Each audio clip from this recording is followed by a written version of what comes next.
Today in this tutorial I'm going to show you how to do a glass etching. For this project you'll need a glass or mirrored item,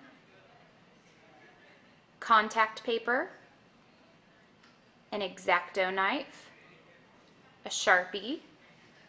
You'll need a scrap piece of cardboard or something that you can cut on, etching cream, which I use the Armor Etch etching cream, which I think works best.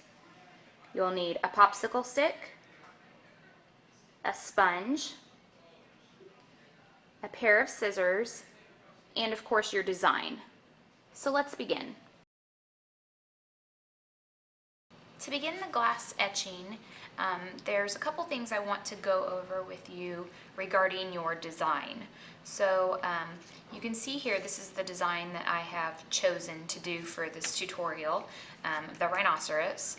And I'm going to show you what would happen if you don't transfer your design or cut it out the correct way. So when you're tracing this design, you want to trace every line that is on here onto the contact paper. And this contact paper, by the way, you can get, I actually purchased this at Lowe's. It's basically shelf paper, like sticky shelf paper, and you'll see the back looks like this. It comes on a roll, and you'll end up peeling the backing away. So it's basically like a giant sticker sheet. So when you get ready to trace your design on here, again, you want to make sure you trace every line. Same goes for when you cut it out. You want to cut everything out. The other thing that's really important is that you save all of your inside pieces, and I'm going to show you why. So if let me get these other ones out of the way here. If I did not save the eye and the contours of the wrinkles and the nose part, all of that, then when I etch the design, so when I apply the etching cream and it etches, you're going to end up with a design that looks like this. So you have to save those little pieces when you cut them out and place them onto the glass to protect that area of the glass from the etching cream getting through. Otherwise it's going to etch every bit of that. You know, the black part that's shown is supposed to represent the etched areas. So you can see this part of the nose would be filled in, and so would the eyes and the wrinkles. So same goes for letters. So this is the design I'm going to do, but I have this other example here to show you as well. So if you were doing a letter, especially a block letter that has inside cutout sections like this, same thing, you have to save these pieces. So what you're going to be putting actually on your glass is all of the area that is white. If you, and again, the black represents the etched areas. If you do not save these inside stickers and put them on the glass, your whole piece is going to be etched like this, and you don't want that. So it's really important with your letters, designs, whatever you choose to etch onto your glass or your mirrored surface, that you save those pieces. So the first step, once you choose your design, is to trace it onto the contact paper. So you'll just lay your design on. If you put this up, even right now, obviously you can't really see the design through that. This has two sheets, the contact paper and then the backing. So when you put it on there, it's hard to see. I have a light tracer with a light box that I'm going to use, but you could just put this up to a window if you don't have access to one of those. So I'm going to go through, I'm going to use my Sharpie and outline everything, so transfer everything to this contact paper. When I come back, I'm going to show you how to cut out your design and the importance of safety when you're cutting. Now that I have traced my design onto my contact paper, I am ready to begin cutting it out. So what I would do before you do this is take your glass piece and make sure that this is going to fit on here, which I've already sized that at the beginning. If your contact paper is a little too big and it hangs off, I would just trim it. But you want to have excess around your design. because wherever the contact paper sticks to your glass item, that is going to act as a barrier for that etching cream. So you do want to have this. You don't want to cut and then end up trimming it with only 1/4 of an inch around your design, or you risk the etching cream dripping or getting onto the outside part of the glass. So when cutting, we're going to use an X-Acto knife. You're going to want to cut your design in as clean lines as possible. So what I'm actually doing is cutting out the area. I'm going to remove that, and again, I'm going to save all of these inside pieces to stick onto my glass, because those, again, will protect your design from looking like this, okay? So when you're cutting, it's really important that you think of a couple things. One, never ever position your hand like this and cut towards your hand. You are putting yourself highly at risk of slipping off of the board. So remember, we have a piece of just scrap cardboard underneath to protect our surface that we're cutting on. But when you're cutting, you don't have absolute control over this X-Acto knife, so you really need to be careful that you're not cutting towards your hand.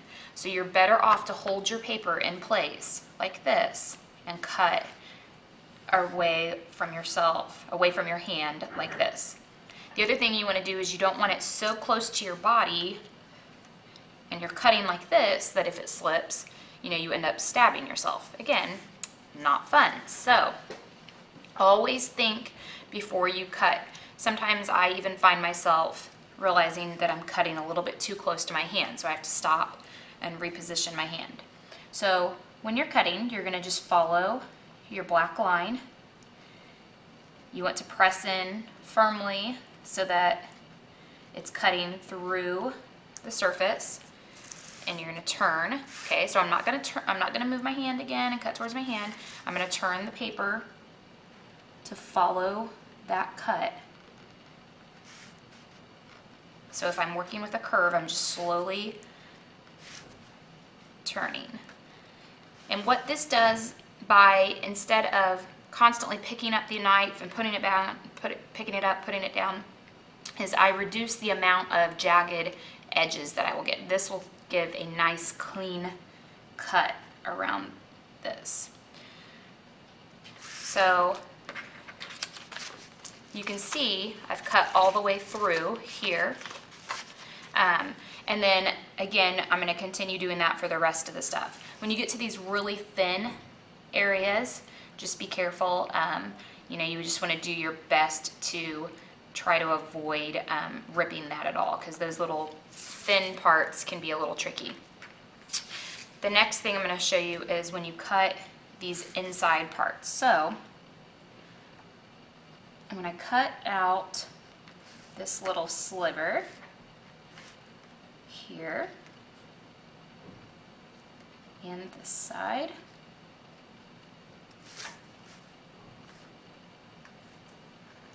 This is the piece that I'm going to save. So I'm going to save that little bit, which is going to, again, end up going on my glass. So I'm going to end up with about 7 or 8 little pieces in addition to the outside part, the outside sticker, more or less, that's going to go on the glass. So I'm going to finish cutting out my design. When I come back, I'm going to show you how to apply the stencil to your glass.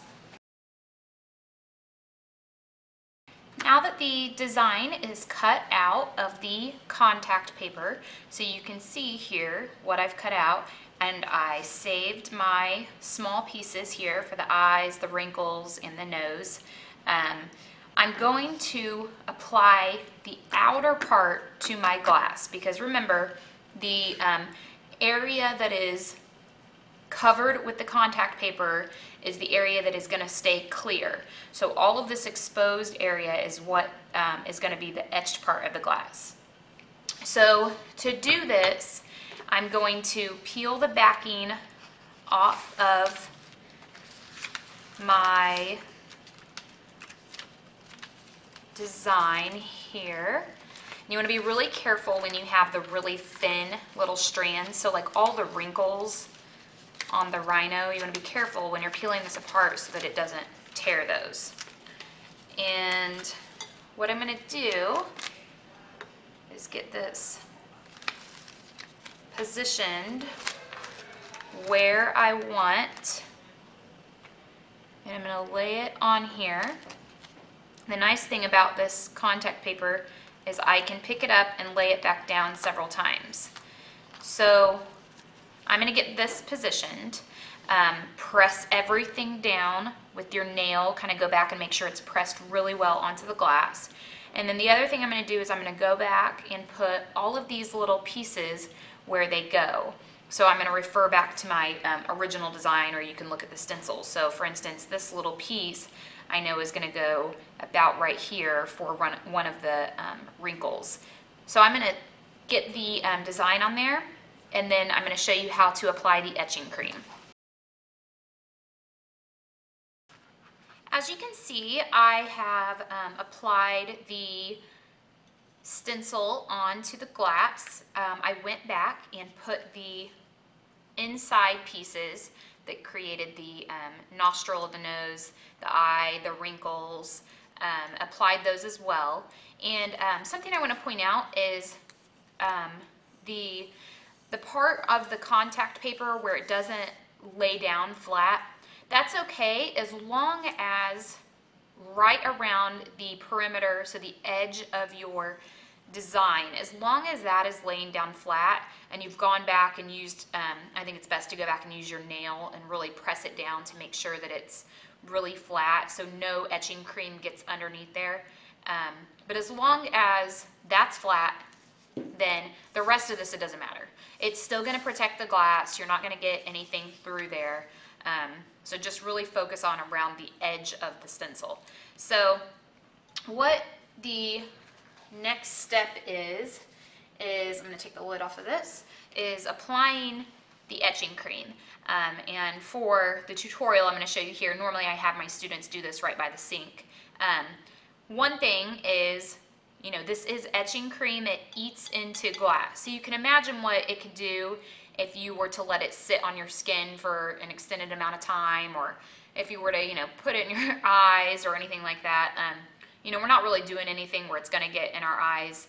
And if the kids get it on their hands, they always just wash it right off and it's fine. I just tell them to, you know, do what they can. But you could certainly wear protective gloves if you wanted to. So we just use a popsicle stick and dip it in there, and it does have a gross smell, kind of smells like rotten eggs, so fair warning.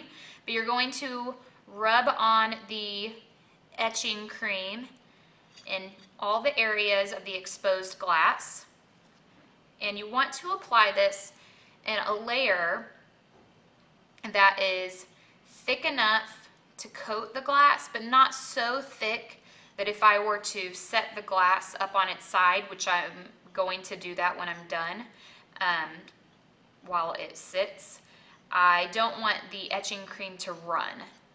If, for instance, I were to have had this stencil a little bit short and it dripped down, it would get on that exposed glass and etch those areas that I didn't want to be etched. If you do happen to get the etching cream on an area that you don't want it to be, so if there is some exposed glass you don't want it to be on, you don't want it to etch, then just quickly wash it off. This stuff works really fast, so if you let it sit for any amount of minutes, it's going to start etching into it. So you apply this in an even layer. The bigger the open area that you're applying it to, the more likely it is that you may have to go back and do a second coat.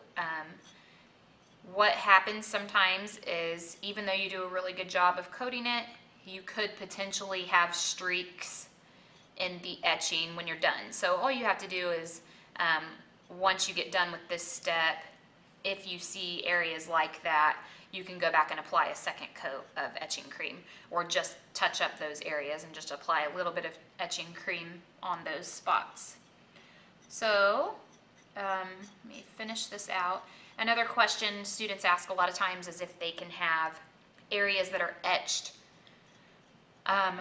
really solid and then some that are not as much. Unfortunately, no, it's basically etched or not etched. You can't have, areas that are lightly etched and kind of in between. I had a student one year that wanted to kind of shade with the etching cream, and it just doesn't work like that. That comes in when we do glass engraving in Jewelry and Glass 2, which is kind of like the second level of this. It's just kind of a different variation of designing on the glass. So you can see I have my layer of etching cream on here. I'm just going to toss the popsicle stick. I don't need that anymore. I'm going to let this sit for 20 minutes. And then when I am finished with it, I'm going to, so once the 20 minutes is up, I'm going to keep the stencil on. I'm going to put this under the faucet, cold water, and I'm going to rinse it off. Try to get as much of the etching cream off as I can. I'm going to use my sponge in the water and try to really wash it off well. Do not panic when you do that because it's going to look like the glass did not etch at first. The water, so while the etched area is still wet, it makes it a little more transparent, so it makes it appear that it hasn't etched, but it should have, so don't worry about that. So they'll rinse off the majority of the etching cream as much as you can. Once you get that done, peel off the stencil as fast as you can, and then go back and rinse it all one more time really well. And then once you do that and dry it, it should show up, your design should show up really, really well. So I'm going to do that, and then when I come back, I'm going to show you the finished product. One more thing, though, quickly I want to point out is that I forgot to mention before, is to not use colored glass. We've found in the past that the majority of colored glass does not work with the etching cream. So you obviously are certainly capable of trying that yourself. We have in the past found we had just one set of glasses that worked well, but other than that, nothing we have found will work. So anyway, I'm going to finish this up, let it sit for 20 minutes, wash it off. When I come back, I'll show you the finished design. All right, I have the design finished up here. I took the contact paper off. Actually, the first thing I did was took the sponge and washed off all of the etching cream after the 20 minutes. I made sure I washed it off really well, took the stencil off, and finished washing it. And like I said before, at first it looked like it didn't really etch that much, but as I dried it, I could see it showing up more. If you choose a mirror as your surface, it will actually show up even darker because it's almost like twice as dark because it's reflecting the etching as well. And then the last thing that you could do is if you had any areas, so like I can see right here a little line that's just slightly uneven, I could go back with a paintbrush and the etching cream and touch that up just a little bit, leave a little bit of etching cream to sit on there again for another 20 minutes and just rinse it off. So you can certainly do some touch-ups afterwards if you feel that that's necessary. So that is how to etch glass. To view more tutorial videos and information on our projects, please visit our website at www.cnhsart.com.